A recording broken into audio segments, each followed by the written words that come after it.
আমি যে জায়গাটিতে দাঁড়িয়ে আছি সেটি হচ্ছে ময়মনসিংহ জেলার গফরগাঁও পাগলা থানা গয়েশপুর বাজার। আর এখান থেকে নদীর ওই পাশ পর্যন্ত নির্মিত হচ্ছে একটি সেতু, আর তারই পাশে রয়েছে ময়মনসিংহ থেকে ঢাকা যাওয়ার রেল লাইন সেতু।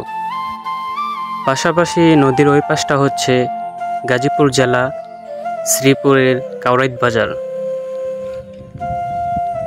আর এই দুই পাশের মানুষের যাতায়াতের জন্য নির্মিত হতে যাচ্ছে একটি সেতু।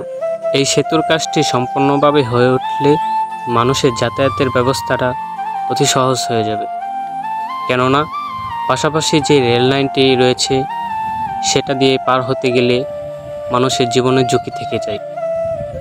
তাই যত তাড়াতাড়ি এই সেতুর কাজটি শেষ হবে ততই মানুষের পথ চলাটা সহজ হবে।